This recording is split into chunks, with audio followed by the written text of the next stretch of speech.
69,000 এক ভোট হলেও শুভাশিস দাসকে বেশি ভোট দেবেন এবং 70,000-এর বেশি ব্যবধানে জেতাবেন। মহেশতলা, বজবজ, মিটিয়া বুরুজ, ডায়মন্ড হারবার, ফলতা আমি যা চেয়েছি তার দ্বিগুণ দিয়েছি। আমি 50,000-এ জেতাতে বললে 70,000-এ জিতিয়েছি। আমি আপনাদের কাছে চিরঋণী, চিরকৃতজ্ঞ। আপনারা আমার পরিবারের বৃহত্তর অংশ। যেখানে যা প্রয়োজন থাকবে আমি নিজে দায়িত্বে থাকব। মনে করবেন ভোটটা আমাকে নিজে দিচ্ছেন। কাজের অগ্রগতি আরো বাড়বে, কমবে না, আমি কথা দিয়ে যাচ্ছি। ডায়মন্ড হারবারে যত বয়োজ্যেষ্ঠ প্রবীণ নাগরিক আছেন সবাই বার্ধক্য ভাতা পাচ্ছেন। রাজ্য সরকার পরে দিয়েছে, আগে আমরা নিজেদের উদ্যোগে শুরু করেছি। রাজ্য সরকার 5টা কাজ করলে আমরাও আলাদা করে 5টা কাজ করেছি। কেন্দ্র সরকার তো কিছু করেই না। কিন্তু আমাদের উন্নয়নের গতি এরা থামাতে পারেনি। আমি আপনাদের বলবো, এখানে দুদিন আগে, গত পরশুদিন একটা আগুন লাগার খবর আমি পাই। প্রায় 200 পরিবার, বাড়ি একদম পুড়ে ছাই হয়ে গেছে। তাদের ঘর নেই, বাড়ি নেই। সেই 200 পরিবারকে আপাতত স্থানান্তরিত করে রাখার ব্যবস্থা তৃণমূল করেছে। অন্য কোনো রাজনৈতিক দলকে পাশে ঘেঁষতে দেখা যায়। আর আমি কথা দিয়ে যাচ্ছি, যাদের ঘর বাড়ি আগুনে পুড়ে গেছে, রাজ্য সরকার যদি দিতে দেরিও হয় 3 মাসের মধ্যে তাদের বাড়ির ব্যবস্থাই অভিষেক বন্দ্যোপাধ্যায় করবে। এখানে একটা ফায়ার স্টেশনের দরকার রয়েছে। আমি অনেক দিন ধরে দেখছি আগুন লাগলে ফায়ার ব্রিগেড পৌঁছাতে আধ ঘন্টা 40 মিনিট 1 ঘন্টা লেগে যায়। ফার্স্ট প্রায়োরিটি আমাদের মহেশতলায় ফায়ার ব্রিগেড হবে।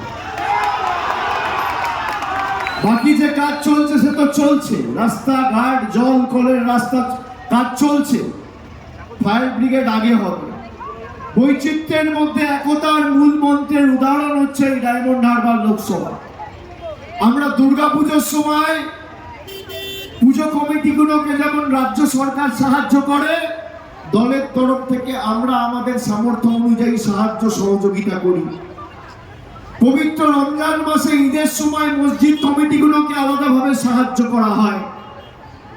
বড়দিনের সময়, বড়দিন যে কমিটিগুলো পালন করে, মেলা করে, তাদেরকেও ডায়মন্ড হারবারের বিস্তীর্ণ এলাকা জুড়ে সাহায্য সহযোগিতা করা হয়।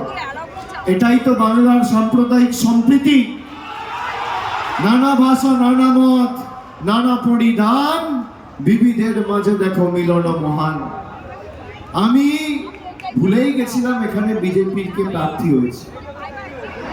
তারপর আমি সত্যি মিথ্যে কথা বলছি না, আমি ভুলেই গেছিলাম। তারপর আস্তে আস্তে দেখলাম একটা কোনায় একটা পোস্টার ঝুলছে। তারপর দেখলাম এ তো আমাদের আবর্জনা। তৃণমূলের জঞ্জালটাকে নিয়ে আবার মাথায় বসিয়েছে। আমরা যাদের বিরুদ্ধে চুরি দুর্নীতির অভিযোগ রয়েছে, আচ্ছা পুরসভা ইলেকশনে ওয়ার্ডে হেরেছে, তাকে দাঁড় করিয়েছে বিধানসভা। ফার্স্ট ডিভিশন খেলতে পারে না, আই লিগ খেলতে নেমেছে। তৃণমূল যাদেরকে নর্দমায় নোংরার বালতিতে ফেলে দিচ্ছে, অমিত শাহ, নরেন্দ্র মোদী এসে বালতি থেকে খুঁজে খুঁজে বার করে একটা করে মণিরত্ন মাথায় বসাচ্ছে। আর মহেশতলা জুড়ে প্রার্থী পেলেন না, ভালো লোক ছিল না। দেখবেন যত ভালো লোক, কোনো ভালো লোক, শিক্ষিত লোক বিজেপি করে না। যত চোর ছাচ্চোর, 2 নম্বরই, চিটিংবাজ, ভুইফোড়, গাঁজাখোর, মাতাল, মদ্যপ, পাতাখোর, ধর্ষক, খুনি সব বিজেপি। ভদ্রলোক পাবেন না। সর্বত্র আমি গিয়ে একই অবস্থা দেখছি। আমাদেরকে বাংলাদেশি বলেছিল, ভুলে গেছেন না? মনে আছে? মনে আছে? যখন তখন ইচ্ছা লাইনে দাঁড় করিয়ে দিচ্ছে। কখনো এসআইআর এর নামে লাইন, কখনো নোটবন্দির নামে লাইন, কখনো লকডাউনের নামে লাইন, কখনো এলপিজি গ্যাসের নামে লাইন।